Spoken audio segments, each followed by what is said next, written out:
We now return to Mudfur's Wish, Episode 4. The walk home was awkward, to say the least. Crowpaw asked to go gather herbs as soon as they got back, and Mistpool agreed. However, before he was about to leave, his mentor spoke up. "Oh, Crowpaw, before you go collect more herbs, could you go get Littlesprout for me? Tell her it's important." He simply nodded nervously before responding. "Oh, yeah, I can do that." As soon as Crowpaw was out of the medicine den, Mistpool began to pace. She didn't know how Littlesprout was going to take this, but before she could think any more, Littlesprout was walking into her den. "I just have to say it how it is," she let out, before Littlesprout scowled. "Mistpool, what is it?"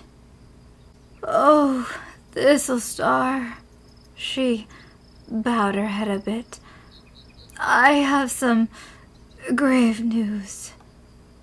Littlesprout's ears naturally went flat against her head as she listened. "Well, spit it out, Mistpool."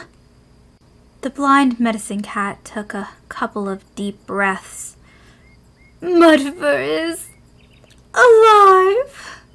Her fur raised, preparing for the anger. The Shadow Clan's leader jaw dropped in utter disbelief. That mouse dung!" "I know, he's so dull. If I had done it, she would have been dead for sure." Unfortunately, Littlesprout couldn't even hear Mistpool over the furious buzzing in her own head. "I just have to do everything myself, just like it's always been." Her claws burrowed deep into the dirt. No, Littlesprout, you don't have to. I'll do it. You shouldn't have to get your precious paws dirty." "What do you mean?" Littlesprout hisses. She thought for a moment, looking at her herbs. "I think I have an idea. Give me an hour to make something. Come back and I'll explain everything that needs to be done." She tried to give Littlesprout a small nuzzle to reassure her. "It will be okay, my queen." Littlesprout managed to, like always, quickly move out of the way just in time. There was a moment of silence before she sighed.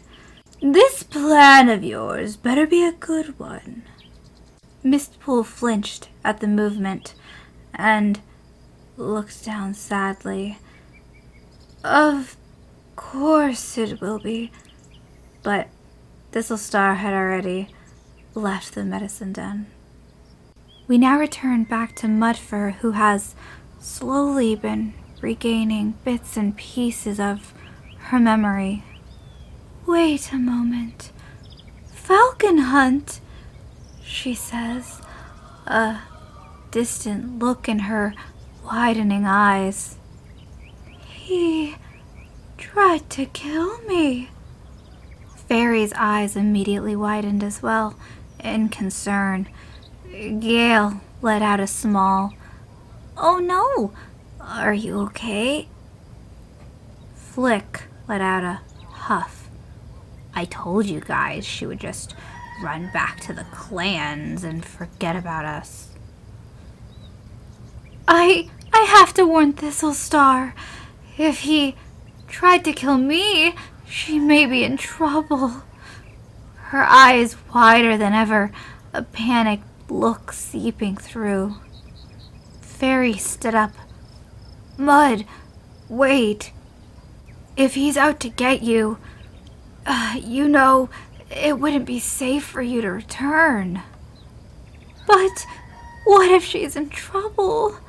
I can't just let him hurt her. He let out a sigh. But you could get hurt going by yourself. A few teardrops fell from her eyes. Well, what should I do then? It was quiet for a moment before Fairy spoke up. We'll go, as a group. You should stay here, with Gale. You're one of us, Mud, and we're here to help. Barry simply looked back and forth, not really having much to say. The group of cats spoke until it was decided that Fairy, Barry, and Flick would go back to Shadow Clan and talk to Thistlestar, telling her to come back and meet them at the barn. That way, Mud could speak to her alone. I will protect Gale until you come back with Thistlestar. You have my word. I would never let anything happen to them. Flick simply grumbled, "You better," before looking away, ready to leave already. And I'll protect Mud, Gale said proudly. Barry couldn't help but let out a chuckle as they both smile at the kit. Well, we'll be back before you know it, okay? Thank you all so much. We'll be waiting. Bye, guys, the kit says. Alright, let's go. Come on, Barry says as he leads the group out. Opening the barn door, they noticed that it had started to rain, but that wouldn't stop them. Not today. We returned to Shadow Clan to see a frantic Mistpool crouching over and sniffing herbs. Where are those herbs?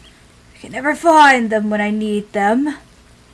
When suddenly Crowpaw returns from gathering herbs.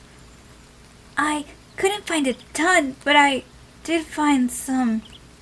He pauses and notices how weird Mistpool is acting.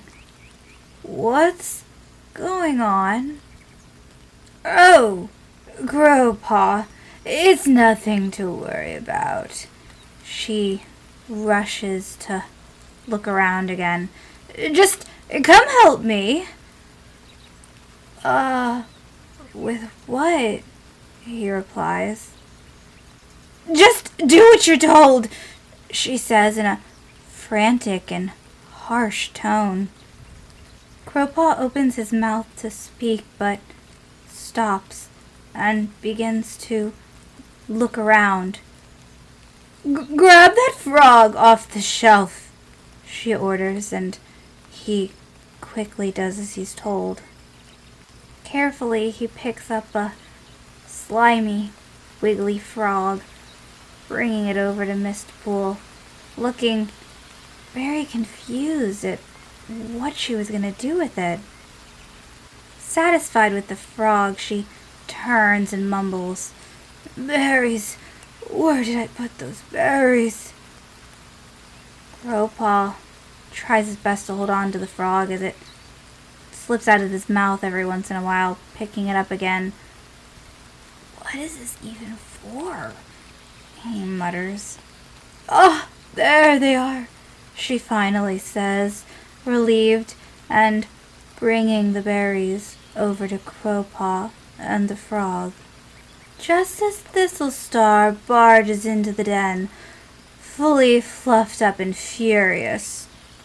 All right, Mistpool, you better be ready to finally explain whatever you think will work. Mistpool quickly hands the berries over to Crowpaw and whispers, Crush this together. Thistlestar was completely focused on the frog, frowning. Is this a joke? Oh, Thistlestar, it's not. I promise. Then you better start explaining yourself, Thistle scowled. Crowpaw, put the berries that you crushed all over the frog. Wash your paws and then wrap it up in a big leaf. Hurry. What? Crowpaw asked, but continued to do what he was told. Now, she shouted again. Littlestar, this frog is a present for Mudfur. And how do you expect me to find her? Littlestar responded. I had a vision. She is at the barn, I believe. You can find her there and give her this as a gift. She smirked, her crooked, toothy grin being ever so visible. Littlestar was not amused, however. Great. Trust a dream. Perfect plan. She stood, shaking out her coat. I guess it's the only thing we've got. Crowpaw simply forced himself to look away. He didn't understand what was happening, but knew it couldn't be good. However, Littlestar simply snatches up the leaf-covered frog carefully, making sure that she didn't touch the berries at all, turning to leave before suddenly stopping. If I hear one word about this, I will make sure that you disappear in the same way, she said, locking eyes with Crowpaw. He simply shakes slightly as his fur raises. And your little ghost messages won't be able to save you from me. Overcome with fear, he simply runs to the back of the medicine den, wanting to get away from it all. Satisfied with the apprentice's reaction, the leader looks back over to her medicine cat. Thank you, Mistpool, she smiles before leaving the den. It was pouring by the time Littlestar finally made it to the barn, but it would all be worth it. Without any hesitation, she simply walks right into the building, looking around. Oh, Mudfur! Littlestar calls out, just as Gale can be seen. Mud, are you finding any bugs? They're being really sneaky right now. The kit freezes, spotting the large, strange cat. Ah! They say, leaping into the air before running back to safety. Mudfur's ears perked up, and she immediately recognized the cat. Oh, thanks, Star Clan, you're right.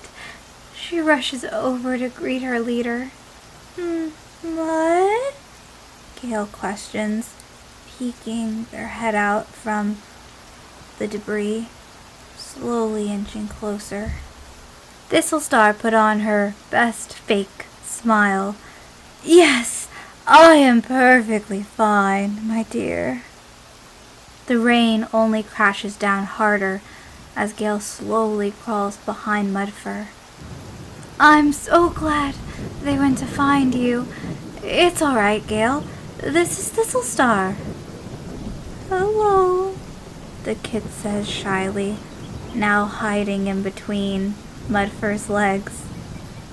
There was a hint of confusion on her face, but it was quickly buried by her grin once more. She ignored the kid and simply set down the small leaf package, revealing the frog.